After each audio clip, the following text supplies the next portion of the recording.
The first time Aminata Nidier heard a baobab complain about bandwidth, she laughed so hard she almost dropped her field tablet into the sand. The voice emerged from the grey-skinned giant that shaded her mobile mast in Gol, a neighborhood north of downtown Dakar.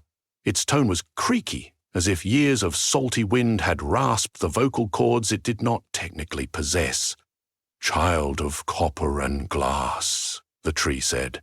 "Your little rooters itch my bark." Aminata, senior radio frequency engineer for Saheltel, had learned during her induction week that the venerable baobabs ringing Dakar's peninsula were no ordinary trees.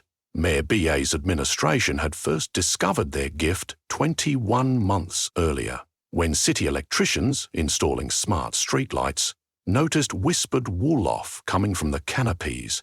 Anthropologists were summoned, then linguists, then diplomats from the Ministry of the Environment. Eventually, an uneasy pact formed. Dakar would stop clogging roads with new concrete towers, and in exchange, the baobabs, whose hollow trunks held natural cavities, would host low-profile Wi-Fi nodes for the municipal mesh. The trees relished news, music, and gossip conveyed by the data trickling through their cambium-like sap, and citizens gained free connectivity that rivaled fiber. Once word spread, tourists flew half a world just to live-stream a conversation with a hotspot tree. Instagram blossomed with bark selfies. Aminata, though, had come to upgrade the network, not feed hashtags. Saheltel's latest firmware promised to quadruple throughput by shifting to higher-order MIMO modulation, and the National Minister of Digital Economy wanted numbers before the next election. That meant she had 3 days to swap every router. The CEO had warned that no amount of tree charm could delay the rollout. So she answered the baobab's grumble with her best PR smile. "Bay, forgive the itch. I'm installing version 11. It will make streaming more comfortable for everyone, especially you." The trunk vibrated with a harumph. "Speed, speed. Always speed. Humans run as if chased by drought. We, meanwhile, have grown here since Cindiata's time. Your bits taste fine already. Must you season them with more interference?" Aminata paused. She had been taught to acknowledge arboreal concerns and to keep moving, but her grandfather, a retired griot, had also told her never to disrespect a baobab. The spirits inside were old, proud, and sometimes mischievous. She rested her hand against the bark, cool as riverstone. "I only want the network healthy," she said. "No harm to you, Bay. The new antenna draws less power, I promise." The tree rustled its leaves, as if settling. "Power is not the question. Pattern is. You remix our memories. Every packet twitches across our rings. Faster waves rattle deeper. Will you listen to us before you bury another cable?" Something inside Aminata, a mixture of professional impatience and daughterly politeness, made her nod. "I'm listening." The trunk split open just enough for her to glimpse the orange glow of a hollow interior filled with root-like filaments, shimmering like fiber lines. A chorus rose, more voices than she could count, layered in polyphonic Wolof and Pula and French, carrying centuries of wind-borne stories. She stood, transfixed. The data graphs on her wrist console spiked. 400 megabits, 680, then a full gig. The baobab was spontaneously broadcasting. On her headset, the Saheltel dispatcher shouted, "Amy, your sector just broke spectrum compliance. Are you testing beamforming already?" She blinked out of the trance, heart drumming. "Hang on, control, temporary anomaly." She lowered the transmission power. The waves calmed, and the voices receded like a tide. The hollow sealed itself as if it had never opened. "Bay," she whispered, "I understand. But the city needs connectivity, and we need peace," the baobab replied. "Balance, child." She promised balance, though she wasn't sure what it meant, then continued the upgrade march along the coast, from the fish market at Soumbédioune to the university plateau. Each tree pushed back in its own way. One shook pods onto her toolbox. Another dimmed the router LEDs until she recited a Singhor poem. Still, by dusk of the third day, every node in Dakar spoke version 11. That night, the network hummed perfect on her dashboards. 0 packet loss, latency comparable to New York. She texted her boss, mission accomplished. Then she fell asleep in her studio apartment above the Corniche, proud and exhausted. At 3:12 a.m., the city went dark. Phones dropped to no signal. Cashless kiosks froze. Air conditioning units hiccuped and died. Tourists cursed when their bilingual maps vanished. Even the archaic FM radios crackled on battery power, and they reported chaos. The trees were walking. From her balcony, Aminata saw them, silhouettes of swollen trunks striding down Avenue Cheikh Anta Diop, roots coiled together into vast feet that drummed asphalt like djembes. The baobabs didn't hurry, dignity forbade it, yet their gathered mass shook streetlights. As they walked, routers blinked from their hollows, trailing Cat6 cables and power lines that snagged on lampposts, ripping them free. Anywhere a tree passed, the network peeled away behind it like unraveling cloth. Aminata grabbed her field kit and raced outside. Neighbors shouted advice, stay indoors, call the army, but calls were useless. She sprinted toward the leading baobab grandmother tree known to surfers as Mam Diara, because her branches curved like protective arms over a break near Ahmadis. Mam Diara, she yelled, switching to formal Wolof. Where are you going? The baobab turned one slow eye, a knot the size of a watermelon, toward her. Child of copper returns. Good witness. Root legs churned. The tree advanced toward the Atlantic. Other baobabs converged from side streets, one from the Pasteur Institute, another from the sandlot where boys played football, yet another from the old colonial cemetery. They formed a ragged procession, headed west. Behind them, Dakar's digital sinews dangled, sparking in the humid night. A police truck screeched to a halt beside Aminata. Officers drew stun batons, unsure whether to tase Bark. Their captain, a lean man with a bristling mustache, lowered his megaphone. Mademoiselle? Is this your company's doing? My routers, yes. The march, no. Then fix it. Aminata considered. Saheltel's remote management required a network backbone currently yanked from the city like fishing line. She glanced at her tablet. No connection. Even GPS faltered thanks to the tree's canopy blocking satellite view. I need to talk to them, she said. The captain shrugged helplessly. Talk fast before they reach the Corniche. After that, deep water. Aminata darted ahead, weaving through roots as thick as subway tunnels. Each tree murmured to its neighbors in low-frequency pulses that vibrated her chest. She sensed anger but also hurt, like drums lamenting. She found an opening near the presidential esplanade, climbed a statue pedestal, and shouted, Great baobabs! You honored Dakar with your presence for centuries. Please explain why you leave us now. The march slowed. Waves crashed beyond the sea wall. The horizon flashed with lighthouse beams. A collective groan, like ancient doors, emanated from 30 trunks. You chose speed over harmony, Mamdiare answered for all. You bored new frequencies into us. They sting like locusts chewing leaves. We warned you. A younger baobab added, We absorbed slave songs, colonial cannons, independent speeches. Those memories ring still. But version 11 drills straight through them, fracturing stories. Another rumbled, So we seek quieter soil beneath the sea. Aminata's stomach lurched. You'll drown yourselves.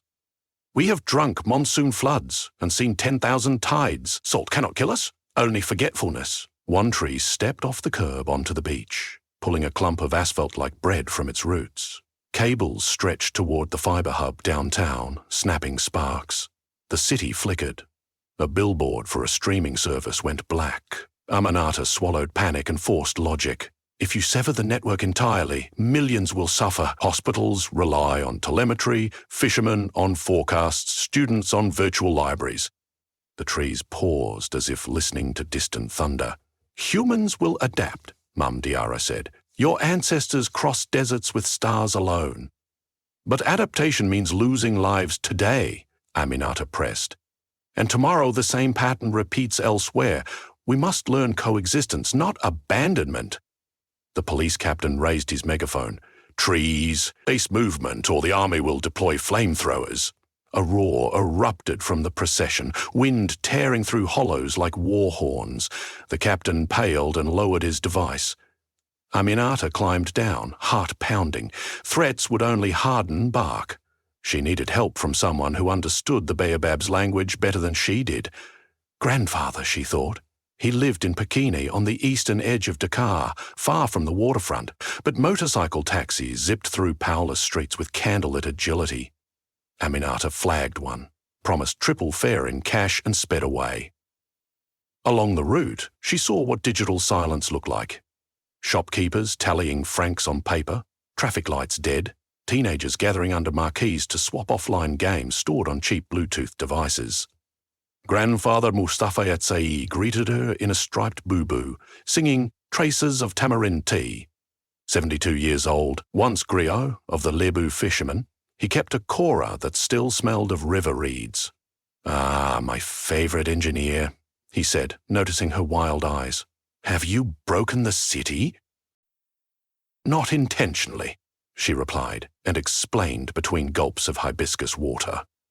He listened, fingers tapping rhythms on his knee. Trees walk when stories bleed, he concluded. You widened their wounds. I need to stitch them. How? The old man rose, joints cracking like twigs. He fetched a leather satchel heavy with cassettes, the oral histories he'd digitized long ago at Aminata's urging. They respect memory. Give them back what they fear losing. But the routers are offline. You carry more than silicon, he tapped her chest gently. You know the songs. Aminata's mother had taught her call and response epics during evening chores, praises of Indianye Ndaye, sea chanties that timed pirogue strokes, lullabies about the first baobab who dreamed clouds. She hadn't recited them publicly since age 12, embarrassed by the crack in her alto, but desperation erases shame. Come, Grandfather said.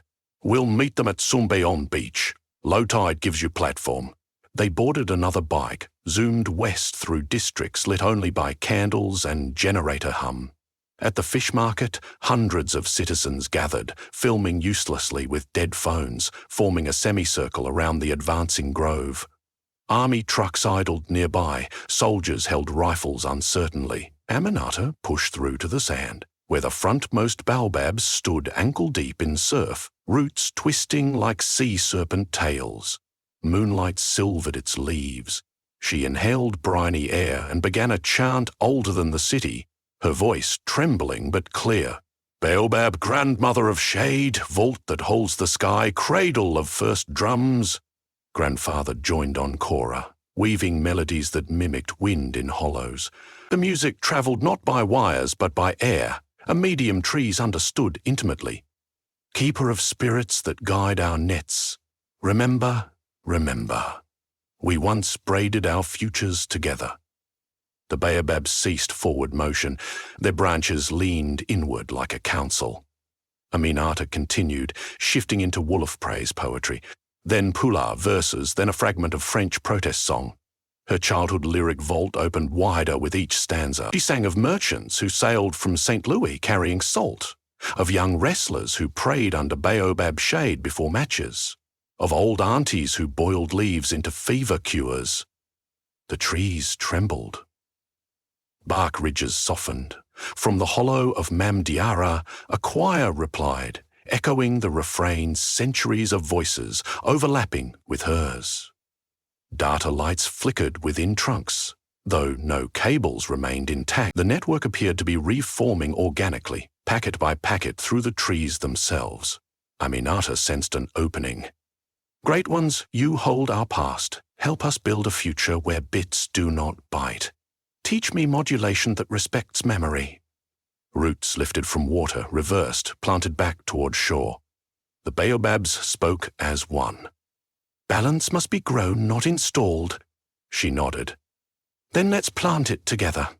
I will roll back version 11 while we craft something gentler. Silence fell, except for waves. Finally, Mum Diarra said, We accept, but first a ritual. Share your code in daylight, under our eyes, so we may hear its rhythm. Aminata agreed. The army lowered weapons. Citizens began cheering. Some simply cried from relief. The trees turned landward, dragging internet strands that looked now like garlands rather than shackles. By dawn, the procession had returned to positions roughly where their roots once pierced pavement, though it would take weeks to repair sidewalks. The national grid came online slowly, hospital by hospital, school by school. Saheltel's CEO nearly fired Aminata over the chaos analytics, showed customer satisfaction surging after news outlets spun the event as historic interspecies negotiation. Investors started asking when Saheltel would patent tree-safe transmissions. Aminata, though, cared less about patents than promises. Every afternoon she walked circuit among her assigned baobabs with a portable spectrum analyzer and a notebook filled with blank staves.